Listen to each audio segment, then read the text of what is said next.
Bom dia, boa tarde, boa noite. Eu, professor Manuel Filho Brandão, estou aqui em mais uma aula de matemática do segundo ano. Sejam todos bem-vindos a mais esta aula. Bom, nesta aula daremos continuidade ao capítulo 7 de corpos redondos. Nesta aula, vamos explorar principalmente tronco de cone e esfera, abordando suas principais características geométricas. Aqui no fundo, mais uma data comemorativa para lembrar vocês e a gente comemorar, né? Dia 18 de setembro agora vai ser o dia dos símbolos nacionais, que são estes aqui. Vamos seguir ao que nos interessa, que é matemática. Vamos lá, o tronco de cone. Ao seccionar o cone original, o plano alfa determina dois sólidos. Está aqui o plano alfa e ele está seccionando esse cone aqui. Ele forma dois sólidos. O primeiro sólido é um cone menor, de mesmo vértice V e de altura H' igual a H menos HT, certo? Isso aqui é H' é a altura do cone menor, certo? H' é a altura do cone menor, enfim, já eu explico melhor. Um sólido denominado tronco de cone de bases paralelas, ou seja, esse plano alfa divide, na verdade, o cone em dois sólidos, um cone menor, certo? E proporcional ao cone maior, e esse outro objeto aqui que é o tronco de cone, certo? A gente vai ver já já os elementos desse tronco de cone melhor, certo? O importante aqui é que o cone menor, eu vou pegar a altura do cone maior e subtrair a altura do tronco, aí vai restar o quê? A altura do cone menor. E eu vou ter aqui no tronco de cone, eu vou ter duas bases circulares paralelas e eu vou ter também outra altura, que é a altura do cone, certo? Enfim, vamos aqui aos elementos do tronco de cone. Ó, a gente vai ter uma base maior, certo? Que é esse círculo maior aqui, ó, é o círculo de centro O e raio R grande. Uma base menor, vai ter com certeza um raio menor, né? É o círculo de centro O' e raio R. A gente vai ter a altura que vai ser o quê? A distância entre esses planos das bases circulares, certo? A distância entre os planos das bases circulares vai ser o quê? Nossa altura.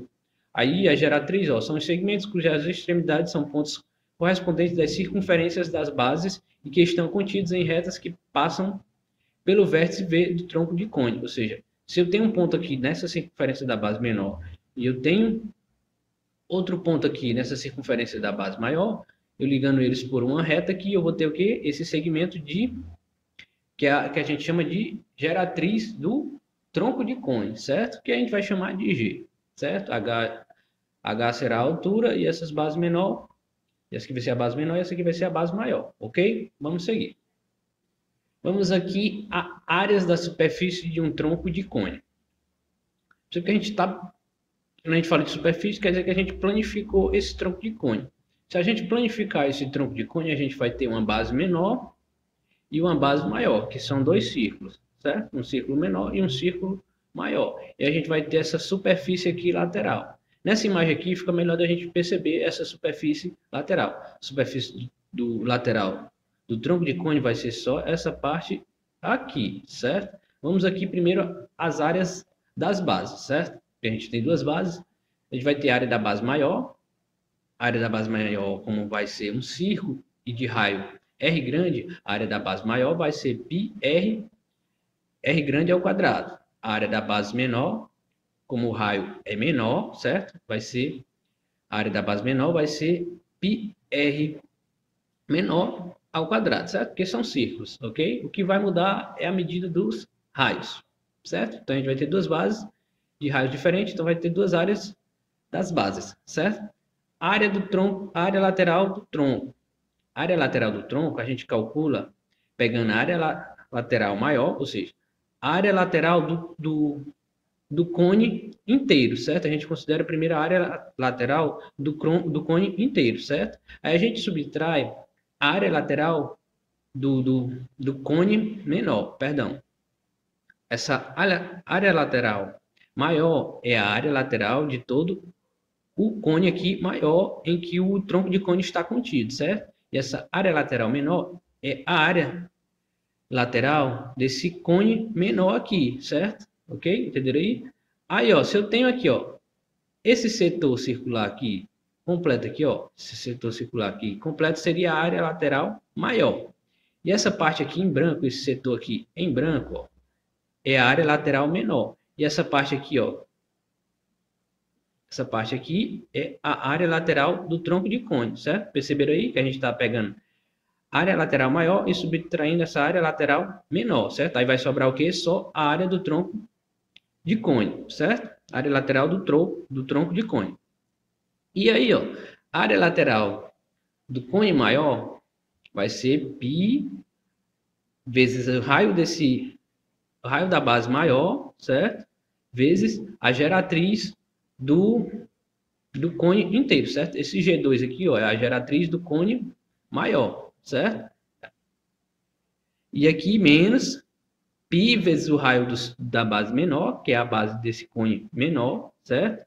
Vezes a geratriz desse cone menor. G1 é a geratriz desse cone menor, certo? Aí o que vai sobrar o quê? Só a área lateral do tronco de cone, certo? Esse G2 e esse G1, esse G2 é a geratriz do cone maior. Esse G1 é a geratriz do cone menor. Esse R minúsculo é o raio da base menor. E esse R maiúsculo é o raio da base maior do tronco de cone, certo?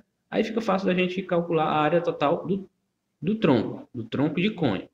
A área total do tronco de cone vai ser a área da base maior mais a área da base menor mais a área lateral, certo? A gente tem aqui que a área da base maior é πr grande ao quadrado, a área da base menor é πr pequena ao quadrado, mais a área lateral, que vai ser πr vezes G2, que é a geratriz do cone maior, menos πr G1, que é a geratriz do cone menor. Então, aqui a gente tem as fórmulas das área da base, área lateral do tronco e área total do tronco, certo? Vamos seguir. Vamos aqui a um exemplo de área da superfície de um tronco de cone. Vamos ler aqui. Calculemos a área total de um tronco de cone reto, cuja geratriz mede 10 centímetros e os raios das bases medem 8 centímetros e 2 centímetros, respectivamente. O que a gente vai usar para calcular essa área total? A gente vai usar as proporcionalidades entre o cone menor e o cone maior, em que esse tronco de cone está contido, certo? Então, o que a gente tem que observar aqui? Ó? Ele nos deu a geratriz do tronco, certo? A geratriz do tronco é 10 centímetros. Então, esse G aqui, ó, esse G aqui é 10 centímetros. Ok? E ele nos deu o raio maior, que é 8 centímetros, e o raio menor, que é 2 centímetros. Aí, o que a gente vai primeiro usar aqui, ó, nesse primeiro passo aqui? A gente vai pegar esse triângulo aqui, ó, que tem como hipotenusa, esse triângulo retângulo que tem como hipotenusa o tronco, a geratriz do tronco de cone, e esse outro triângulo retângulo aqui maior, que vai ter como hipotenusa a geratriz do cone maior, certo? Aí a gente vai pegar essas frações aqui proporcionais e fazer a regrinha de 3, ó. Primeiro essa medida aqui, ó, que vai ser a medida desse cateto aqui, AB, certo? A medida desse cateto aqui, AB, vai ser a medida do raio maior menos a medida do raio menor, porque aí vai sobrar só essa medida aqui, certo? Que no caso, ó, o raio maior é 8 e o raio menor é 2. 8 menos 2, 6. Já está aqui. A geratriz do tronco de cone é 10. Já está aqui. O raio maior é 8. Já está aqui. E a geratriz 2 é a geratriz do cone maior, que é o que eu quero encontrar aqui, porque eu vou usar essa geratriz do cone maior, vem aqui na área lateral. E depois eu tenho que encontrar a geratriz do cone menor, certo? Então vamos lá. Aqui, pelo menos pelos extremos, já dá para a gente resolver isso aqui, certo? 6 vezes G2 vai ser CG2. 8 vezes 10, 80. O 6 que está multiplicando o G2 vai dividindo 80. Então, eu já tenho que a geratriz do cone maior vai ser 80 dividido por 6, certo? Aí a gente vai fazer a mesma coisa aqui para encontrar a geratriz do cone menor, certo? Só que aí a gente vai relacionar agora de novo que esses triângulos aqui são todos proporcionais. Então, agora a gente vai relacionar esse triângulo retângulo aqui, que a hipotenusa é a geratriz do tronco de cone, e esse outro triângulo retângulo aqui, que a hipotenusa é a geratriz do cone menor, que é o que eu quero encontrar, certo? Porque aí aqui a gente vai usar a mesma fração que a gente usou nesse passo anterior, certo? Porque aqui, ó, esse cateto aqui vai ser R grande menos R pequeno, que vai dar 6, e esse cateto, que é esse cateto aqui, certo? E a geratriz é 10. Se eu coloquei a geratriz aqui do tronco, eu tenho que colocar a geratriz aqui do cone menor. Se eu coloquei a medida desse cateto aqui, eu tenho que colocar a medida desse outro cateto aqui, que são correspondentes, certo? E esse raio aqui é 2, então eu coloco 2 aqui, certo? Perceberam aí a relação de semelhança que a gente está usando para fazer essa regrinha de 3? As 6 vezes a geratriz do cone menor vai ser 6 vezes G1, certo? 2 vezes 10, 20. Então, 6 que está multiplicando o G1 vai dividir no 20. Então, a geratriz do cone, essa geratriz aqui, ó, que é a geratriz do cone menor, vai ser 20 dividido por 6, que eu vou usar bem aqui na área lateral, certo?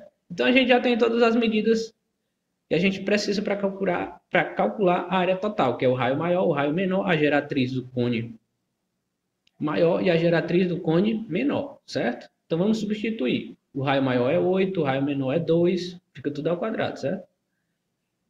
O raio aqui também, ó, a gente tem que substituir o raio maior aqui, né? O raio é 8. A geratriz do cone maior é 80 sobre 60, né? Que estava bem aqui. Menos. O raio menor é 2, já substituí aqui. A geratriz do cone menor é 20 sobre 6, que já estava aqui, certo? Aí agora a gente pode calcular. Primeiro as potências aqui fora do parênteses. 8 ao quadrado, 64. 2 ao quadrado, 4. E a gente pode multiplicar, certo?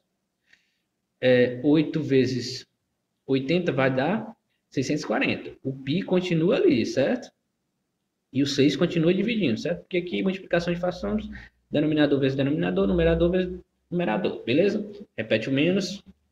2 vezes 20, 40. 1 vezes 6, 6, certo? Aí a gente pode somar essas duas frações aqui, ó, o numerador dessas duas frações aqui, porque os denominadores são comuns, 6 e 6 aqui, certo? Aí tá fácil a gente somar. Somar não, na verdade subtrair, né? Perdão. 640 menos 40 vai sobrar só o quê? 600, certo? E aqui a gente já somou também, né? 64 mais 64π mais 4π vai dar 68π, beleza? 60, aí a gente continua, né? 68π a gente pode repetir aqui. E bem aqui, como é divisível, né? A gente pode dividir 600 por 6.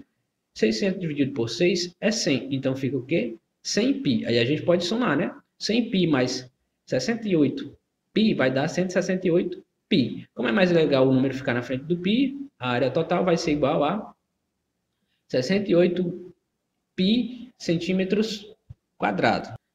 Certo? Temos aqui que a área total é 168π centímetros quadrados, que a gente está falando de área, ok? Vamos seguir. Agora o volume de um tronco de cone, certo? O volume de um tronco de cone é muito semelhante ao volume de um tronco de pirâmide, certo?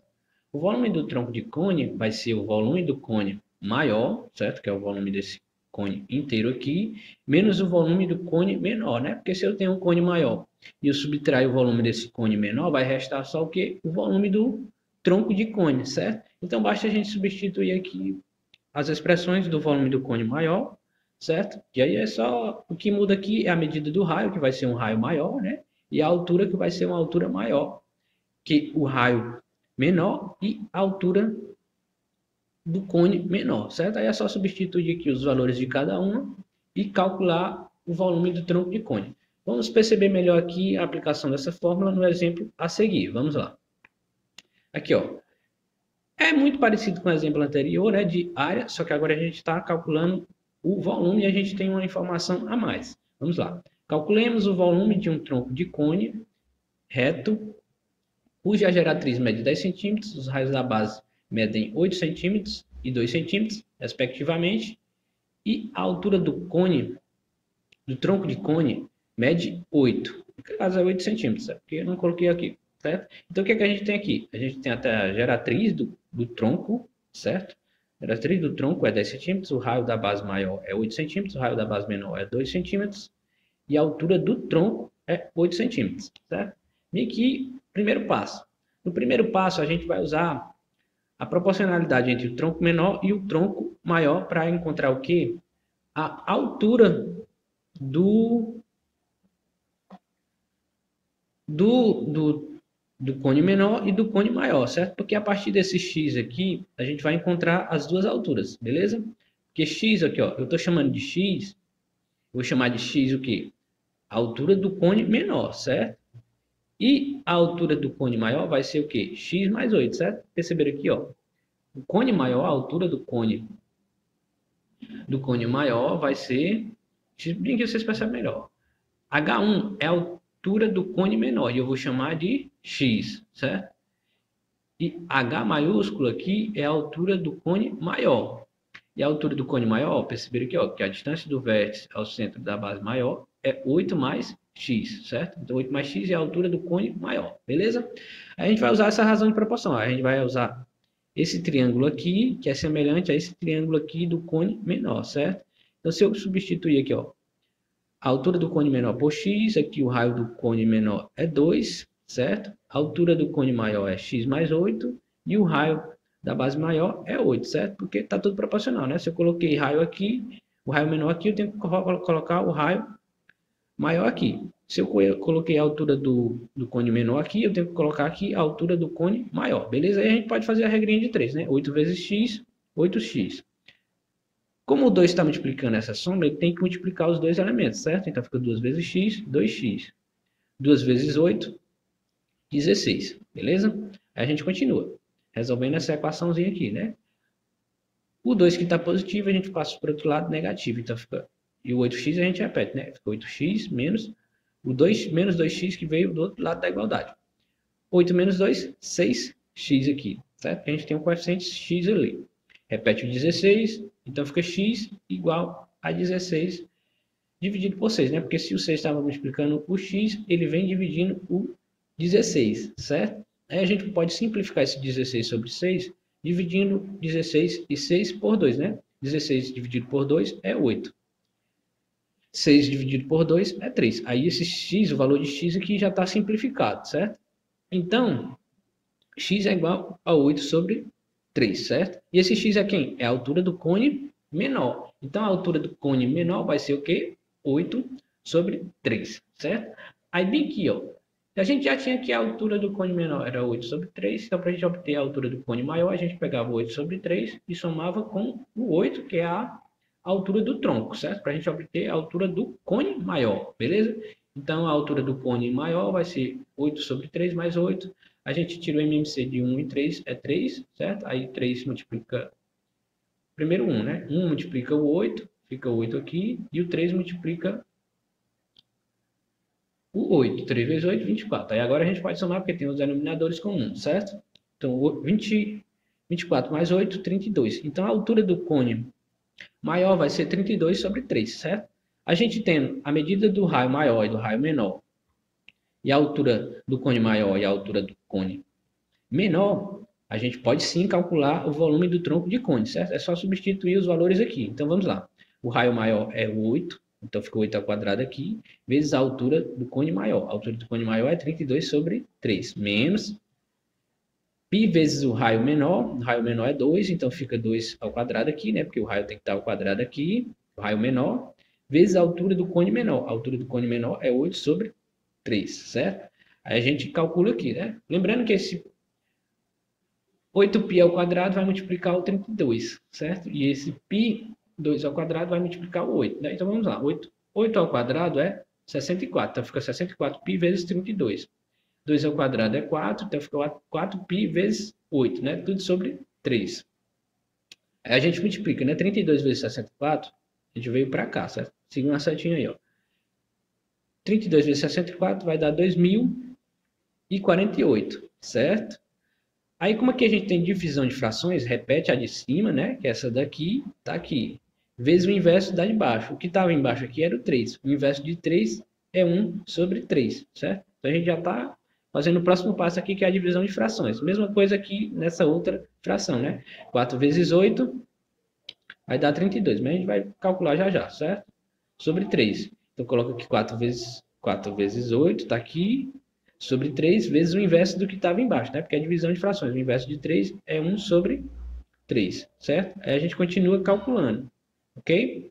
1 vezes 2048 é 2048. Então fica 2048 π aqui, certo? Aí a gente, como a gente está multiplicando frações, multiplica denominador vezes denominador, né? 3 vezes 3, 9, ok? E aqui a gente faz o mesmo cálculo. 4 vezes 8, 32. 1 vezes 32, 32. Por isso que ficou 32 π aqui, certo?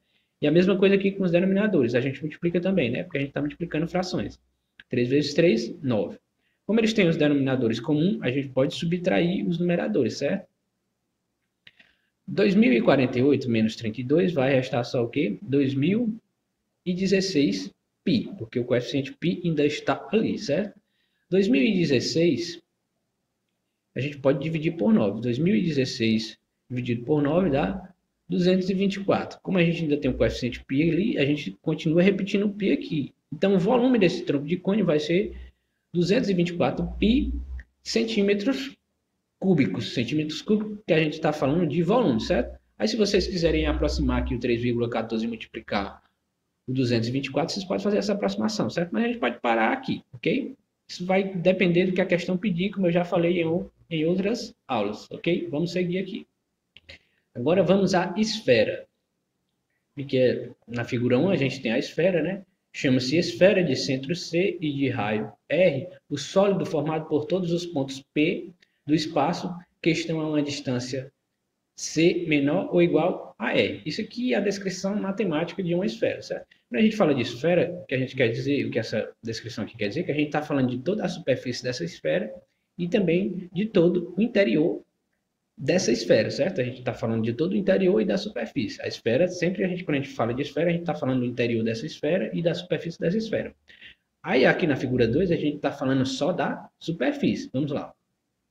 Chamamos de superfície esférica a casca da esfera, ou seja, o conjunto de pontos P do espaço que estão a uma distância C igual a uma distância de C igual a R, certo? Esse ponto P aqui é qualquer ponto aqui na superfície da esfera, certo? Porque a gente está falando aqui da superfície esférica, certo? Como a gente está falando só da casca aqui, esses pontos vão sempre estar a uma distância do centro igual ao raio dessa esfera, ok? Então aqui a gente tem a superfície da esfera, certo? Em que a gente vai ter um ponto C sempre a uma mesma distância do centro da esfera, e aqui a gente tem a esfera, que a gente está falando de todo o interior e da superfície da esfera, ok? Secção plana de uma esfera. Secção plana em uma esfera é a intersecção de um plano com uma esfera, podendo formar, a gente tem dois casos. A gente pode formar primeiro um ponto apenas, caso o plano seja tangente à esfera. Quando a gente fala tangente em matemática, tangente quer dizer que ele só toca, certo? Que é esse exemplo aqui, ok? Esse exemplo aqui, ó, esse plano aqui em azul, está só tocando a esfera, está só tangenciando a esfera nesse ponto B, certo? E também é uma secção plana. Só que a secção plana aqui é apenas um ponto, ok? Ou um círculo. Caso o plano seja secante à esfera. Esse secante quer dizer que esse plano corta a esfera, certo? Ele secciona a esfera. Que é esse exemplo aqui, ó. A gente tem dois exemplos. O plano beta secciona a esfera, certo? O plano beta secciona a esfera e forma esse círculo aqui em amarelo, que vocês estão vendo aí, certo? E esse círculo em amarelo é que é a nossa secção plana da esfera, certo? E nesse outro caso aqui, ó, o plano alfa também secciona a esfera, certo? De forma secante, certo? O plano aqui, no caso, esses dois planos alfa e beta aqui são secantes à esfera, porque eles estão cortando a esfera, beleza? Só que nesse caso aqui do plano alfa, o plano alfa está passando pelo centro da esfera, certo? Se ele está passando pelo centro da esfera, o plano alfa, certo? Se ele está passando pelo centro da esfera, a gente vai obter como secção o círculo máximo, certo? Esse círculo máximo vai ter como raio o mesmo raio da esfera, certo? Círculo é um objeto plano, certo? E a esfera é um objeto sólido, é um objeto 3D. A esfera é um objeto 3D e o círculo é um objeto plano, certo? E o círculo, no caso e o círculo máximo aqui é a nossa secção plana em relação ao plano alfa, certo?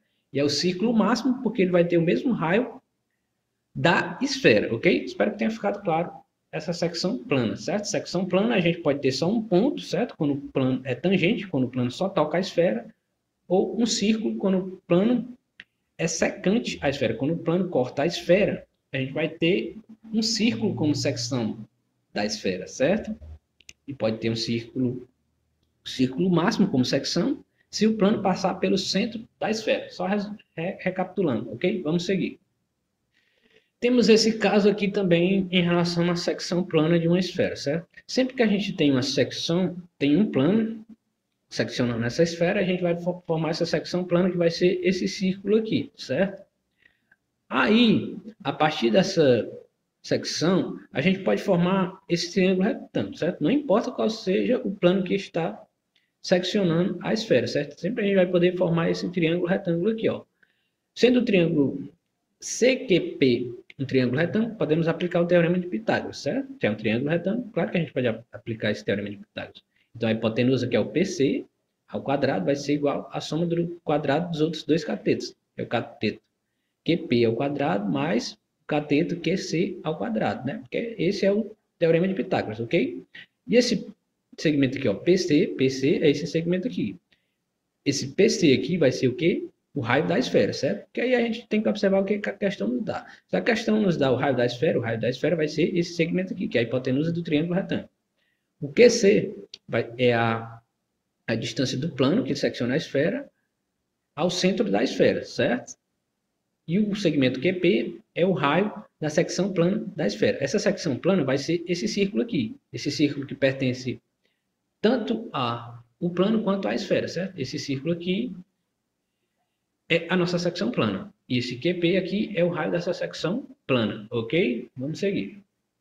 Um exemplo aqui sobre secção plana. Calcular o raio R1 de uma secção plana de uma esfera, sabendo que o raio da esfera é igual a 13 centímetros, ó, PC igual a 13 centímetros, e que a distância dessa secção ao centro da esfera é 5 centímetros. Ó. A distância dessa secção ao centro da esfera é 5 centímetros. Então, sobra só o que? Esse cateto aqui, que é o cateto R1, certo? Então, pelo teorema de Pitágoras, está fácil encontrar a medida desse raio R1, certo? Então, a hipotenusa é quem? É o 13, então fica 13 ao quadrado, mais o quadrado da soma... Não. A soma do quadrado dos outros dois catetos, né? Um dos catetos é 5 ao quadrado e o outro cateto é R1 ao quadrado, certo? Então, a gente primeiro calcula aqui, ó. 13 ao quadrado é 169, certo? 5 ao quadrado é 25. Aqui o livro, ele faz um passozinho mais rápido, certo? Ele já pega o 169, como ele sabe que o 25 tem que passar para o outro lado, subtraindo, então 169 menos 25 vai restar só o quê? 144, certo? Aí ele já coloca aqui R1 ao quadrado igual a 144. Esse expoente 2 aqui, a gente passa para o outro lado como o quê? Como raiz, né? E a raiz do 144, a gente sabe que é 12. Então, a medida desse raio R1 vai ser igual a 12. Portanto, o raio R1 é igual a 12 centímetros, certo? Percebo que as passagens aqui do livro são um pouco mais rápidas, mas acredito que vocês entenderam aí, né? Vamos seguir. Agora nós temos aqui a área da superfície esférica e o volume da esfera, certo? A área da superfície esférica, a gente está calculando só o quê? A área da casca, só o que envolve a esfera, só aquela área, certo? E a fórmula da área da superfície esférica é 4πr ao quadrado. Então aqui basta substituir o quê? O raio ao quadrado e, caso necessário, a gente fazer uma aproximação do π. A aproximação do π é o quê? 3,14, certo?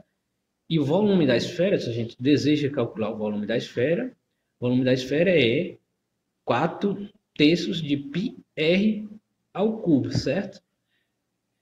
Esse 4 só multiplica o π e multiplica o r ao cubo, certo? A gente vai ver já melhor no exemplo a seguir, certo? Então, essa aqui é a fórmula do volume da esfera. 4/3 de πr ao cubo, certo? Vamos ver aqui no exemplo. A superfície de uma bola de sabão de formato esférico tem 64 centímetros quadrados de área. Qual é o volume de ar contido nessa bolha? Certo? Então, a partir da superfície esférica, da área da superfície esférica que a questão nos deu, a gente vai obter o raio.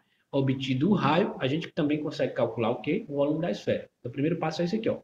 A gente sabe que a área da superfície esférica é 4πr ao quadrado.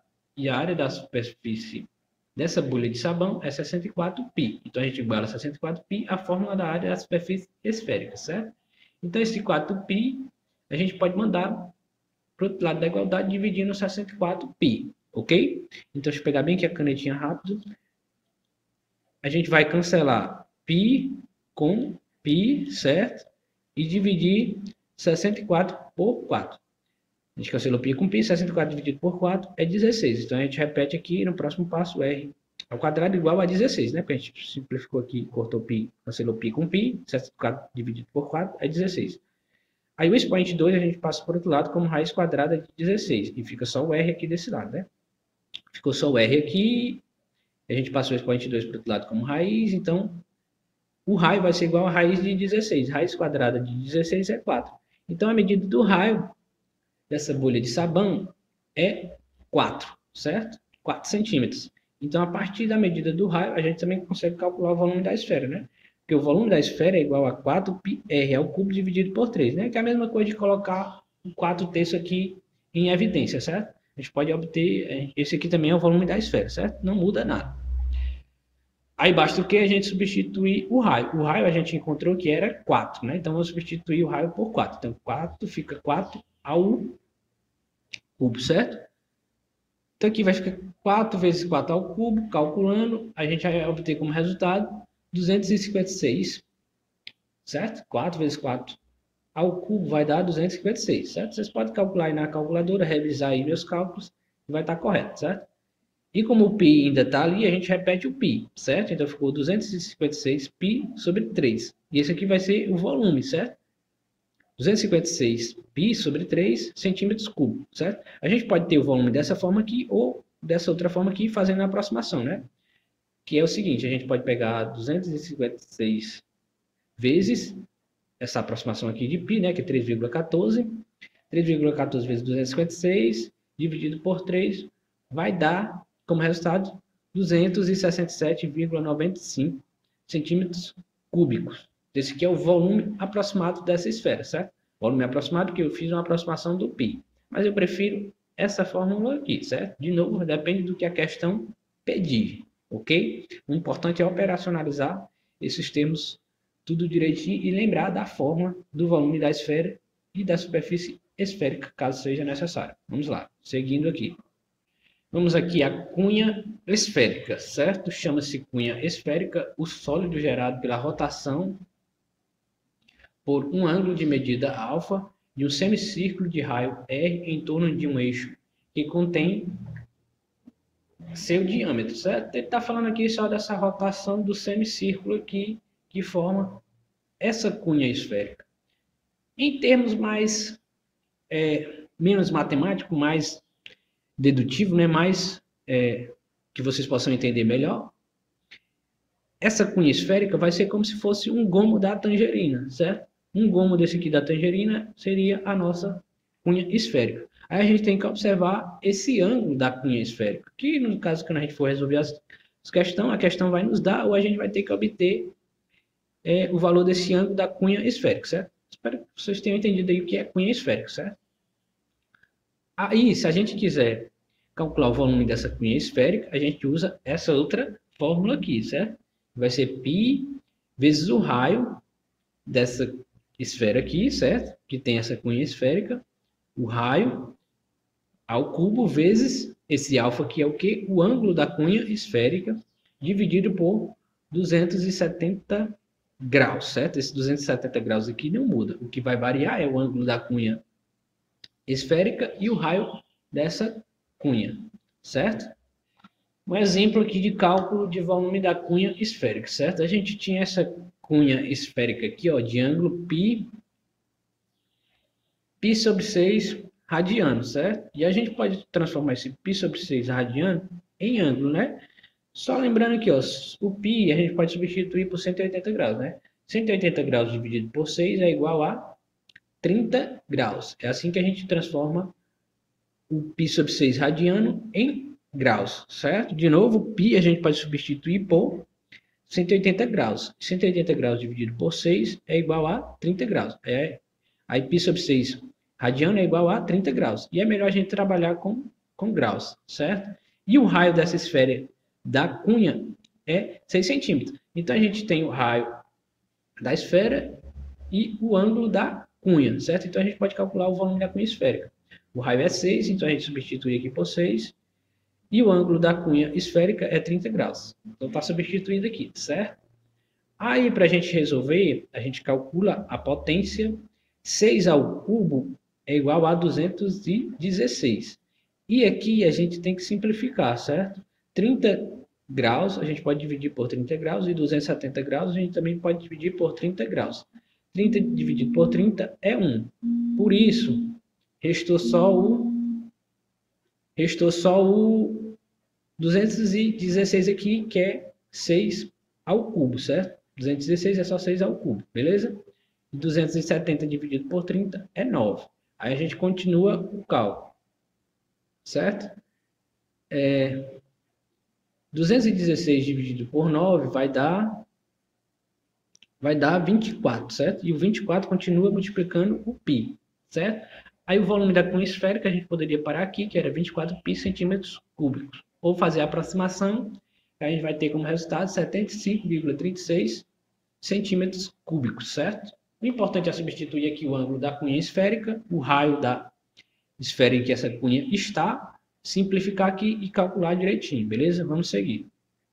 Aqui nós temos um fuso esférico. É a superfície, a cunha esférica. Quando a gente está falando de fuso esférico, a gente está falando só da superfície da cunha esférica, certo? Só dessa parte aqui exterior da cunha, certo? E a gente pode calcular a área desse fuso esférico. A área desse fuso esférico tem essa nova fórmula aqui. Vai ser πr ao quadrado vezes a alfa. Alfa é o quê? O ângulo desse fuso esférico, certo? E esse aqui é o raio da esfera em que esse fuso está. E 90 graus é 90 graus, beleza? Vamos ver aqui um exemplo com fuso esférico. A gente tem esse fuso, a gente tem que calcular a área desse fuso esférico de ângulo π sobre 6 de novo. A gente já sabe, né, como transformar π sobre 6 em graus. E a gente sabe que π sobre 6 é igual a 30 graus, certo? Então, só substituir aqui o raio dessa nova esfera, que é 5 centímetros, está aqui, e o ângulo desse fuso esférico, que é 30 graus. De novo, a gente divide por 30 aqui, certo? 30 dividido por 30 é 1. Então, continua aqui 5 ao quadrado, certo? 90 dividido por 30 é 3, né? Então, embaixo só fica o 3, ok? Ficou assim porque a gente simplificou dividindo por 30 graus, beleza? Então, vamos continuar calculando. 5 ao quadrado é igual a 25. Então, fica aqui 25π. E o 3 embaixo não muda nada. Então, a área do fuso horário do fuso esférico é 25π, perdão. A área do fuso esférico é 25π sobre 3 centímetros quadrados, né? Porque é área. Centímetros quadrados porque é área. Fazendo a aproximação de π aqui e calculando, multiplicando e calculando, a gente vai ter como resultado 26,1666 centímetros quadrados. Essa aqui é a aproximação da área do fuso esférico, caso fosse necessário calcular, beleza? Então é isso.